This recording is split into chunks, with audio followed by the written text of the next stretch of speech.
Bueno, ya estamos de regreso. Ahora vamos a platicar sobre lo sucedido el pasado miércoles en la mina de carbón Las Conchas en Sabinas, Coahuila. Justo el presidente de la República, Andrés Manuel López Obrador, la visitó este fin de semana, donde se realizan los esfuerzos para rescatar a 10 mineros.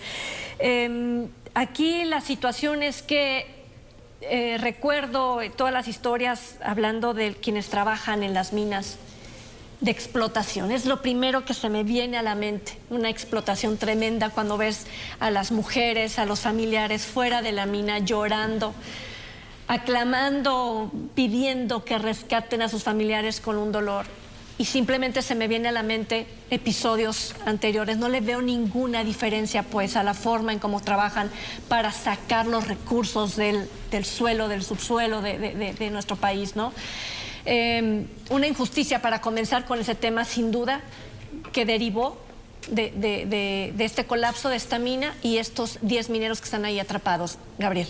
Son otras historias también recurrentes que se viven en México, como este caso de casas de ahorro o ahorradores. Son historias que también cíclicamente vivimos, lamentablemente. Detrás de la minería pues hay capitales muy poderosos.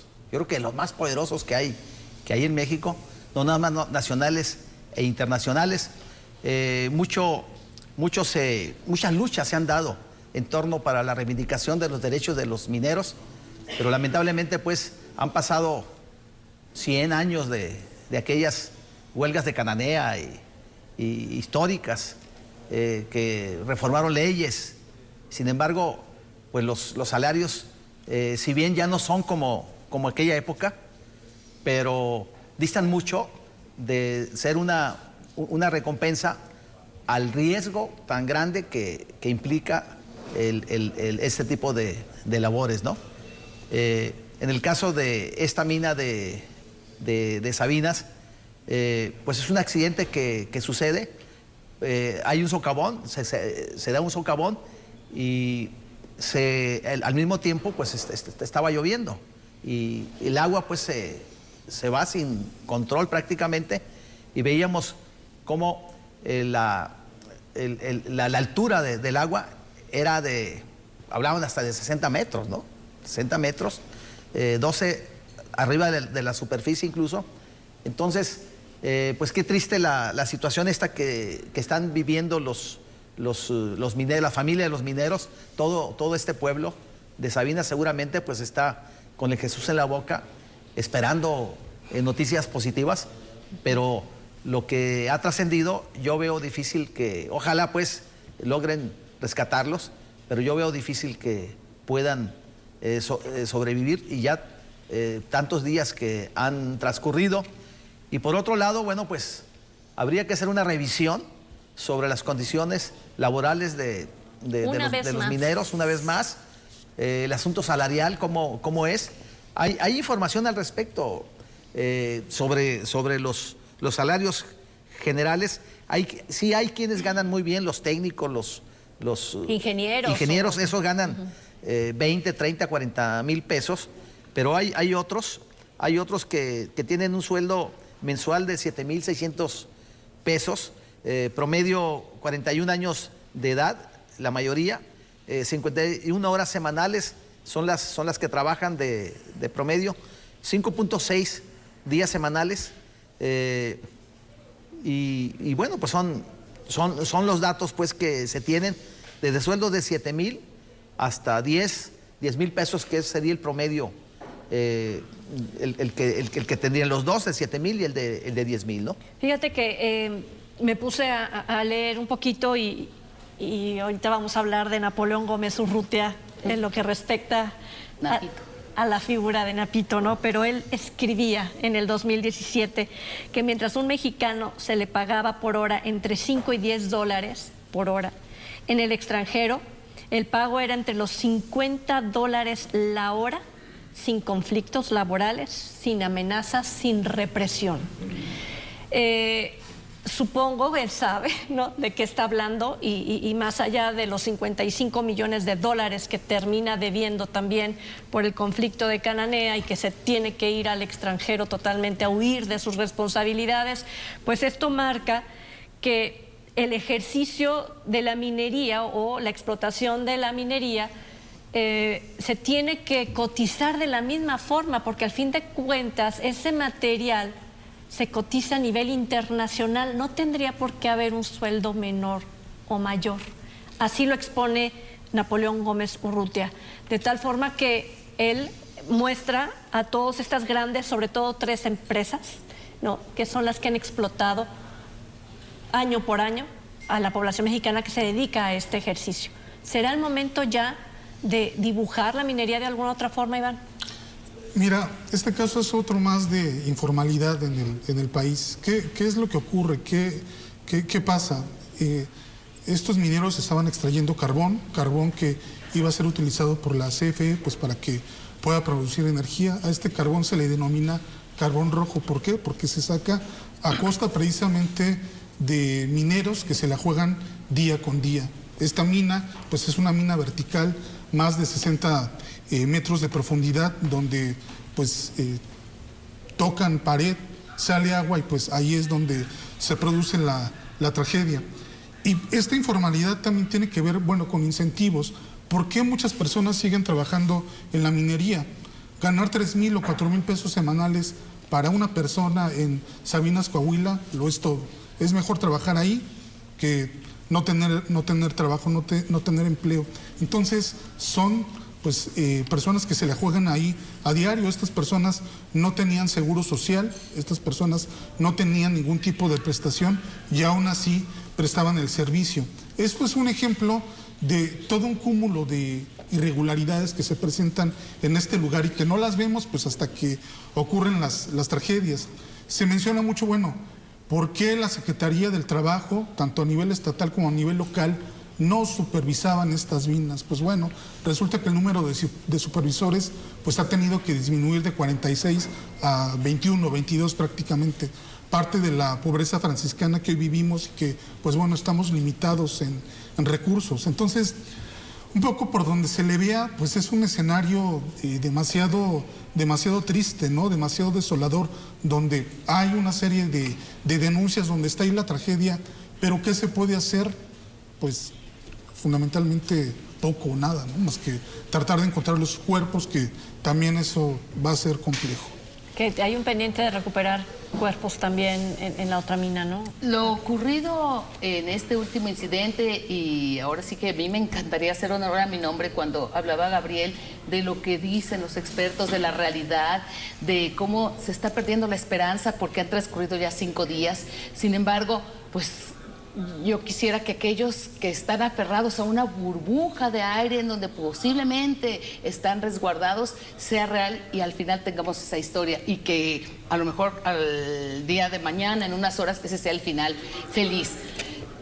Todo apunta a que lamentablemente no será así, que van a rescatar cuerpos sin vida. Es más que desolador, pero voy a ligar con lo que decía Iván. En los últimos años, en los últimos 10, para ser precisa, de 2012 a la fecha, 270 mineros han muerto a causa de accidentes. No me fui a una estadística anterior porque en Pasta de Cochos, allí en Coahuila, en 2006, fue el accidente donde pierden la vida 65 mineros. A mí me parece que no debiera ser el que se esté recortando a supervisores para espacios como estos, de explotación de los yacimientos naturales, por la historia, lo que nos ha enseñado. Sin embargo, también hay que ver en las estadísticas, en los últimos años han mejorado en general en lo que se refiere a protección para accidentes. Sin embargo, no así en el tema laboral y la explotación. A mí me parece incomprensible que al día de hoy, después de que transcurrió 5 días del accidente, no nos sepan decir con claridad quién es el dueño o los dueños a quien se le extendió el permiso de explotación de este pozo de carbón allá en la comunidad donde está ocurriendo esto en el estado de Coahuila. Y precisamente es en Coahuila, en Saltillo y en Durango, donde más accidentes se han registrado. No solo la pérdida de vidas por accidente, de los 270 que estoy hablando en 10 años, sino también los que quedan heridos y los que quedan en malas condiciones. Pero voy a ir a un asunto asunto que tiene que ver con lo que es, pues ahora sí que la vocación o las familias donde te encuentras quienes están en el ramo de la electricidad, en el ramo de la proveeduría, los médicos. Mis antepasados en Ostotipequillo trabajaban en las minas. Y cuando hablábamos con las mujeres de más edad, cuando decíamos conociste la historia de tu abuelo, de qué pasó, por qué trabajaban en esas condiciones, era lo único que había. También te hablan de que era un orgullo trabajar en ese tipo de negocios, que se ganaba bien. El caso es de que no llegaban a pasar los 20 y tantos de edad, los más longevos, hablando de jóvenes que en Ostotipequillo morían a causa de los gases y que no había ninguna clase de control. No es posible que estamos un siglo después viviendo historias de descuidos donde los propios trabajadores advierten lo que está mal. A mí me parece que algo anda mal cuando no te saben ni siquiera dar información precisa sobre quién tiene la concesión y quién es el propietario. Y las condiciones laborales son inadmisibles, condiciones así, y aquí el proveedor, en este caso, si estaba el cliente, si a quien le estaban proveyendo no puede hacerse para atrás cuando dices va manchado de rojo, sobre todo tratándose de que al final de cuentas es una autoridad. Pero no compartiría tanto eso de que vamos peor y peor por falta de supervisión. No, creo que después del accidente en Pasta de Conchos se mejoró, pero hace falta ir en todos los renglones, no solo el que tiene que ver con las condiciones, digamos, de infraestructura, de previsión, de maquinaria, de protocolos, sino también de seguridad laboral, del mínimo profesional que deben de estar percibiendo quienes se dedican a esta actividad, y que tú también vas a familias allá en Coahuila y que te dicen, yo tengo oportunidad de irme a una maquila, pero mi vida está en las minas. ¿Por qué? Porque es de familia. Hay quienes así lo viven, como una vocación. ¿Será que hablando, si dices tú que sí ha mejorado, entonces quiere decir que es el riesgo propio de la actividad laboral? Bueno, yo creo que cada accidente se analiza en su contexto y sus características. Aquí habrá peritajes de lo que pasó, pero sí creo que hay irregularidades en lo que se refiere a quién era el dueño, cómo estuvo, se tomaron las previsiones, lo que te dicen de las perforaciones, si se estaban haciendo, como marcan los cánones. Pero, insisto, más allá de, en particular de este caso, yo hablo de lo que nos dicen los números en la última década. 200 trabajadores han perdido la vida, no debería de haber un solo accidente. No digo que sea lo normal, digo que hemos mejorado conforme al siglo pasado, sí, que no debemos permitir que esto pase, pero sobre todo las condiciones de explotación. Los expertos del tema, como lo dijo hace un momento Gabriel y también lo mencionaba Iván, sí te hacen mirar hacia, en este caso, la extracción de carbón, cómo se está dando en condiciones indebidas, hablándome de salarios míseros y de falta de protección. Pero es esto lo que debemos de estar descubriendo y de estar evidenciando. Sí, ese punto, y que tú hacías referencia muy bien, el apunte, respecto al salario que reciben en comparación al salario que hay a nivel internacional, ¿no? Tenemos un tratado de libre comercio con Estados Unidos y con Canadá. Son muy exigentes ellos en una serie de áreas, de campos industriales como el automovilístico. Bueno, pues que se metan también en el tema minero, así como exigen que México tenga también un salario igual, los trabajadores de la industria automotriz, también en la industria minera. Si ellos les pagan allá, no sé, $20 la hora, pues que se los paguen aquí también, ¿no? Entonces, ese sería un punto muy, muy interesante que se debatiera, o sea, que para valorar más, el valorar el trabajo que realizan con los riesgos que implica, ¿no? El asunto aquí es que hay un factor también externo que incidió en esto, que fue la lluvia, el agua y ese socavón, ¿no? Estaban perforando muy cerquita de los límites de los cuerpos de agua que tiene la comunidad. O sea, ni siquiera saben geográficamente dónde están, cómo se están colocando. Y no es una empresa, son muchas y cada quien perfora donde quiere. Eso es lo que comentan los pobladores. Y mucho tiene que ver también el desarrollo que tengan técnico las minas.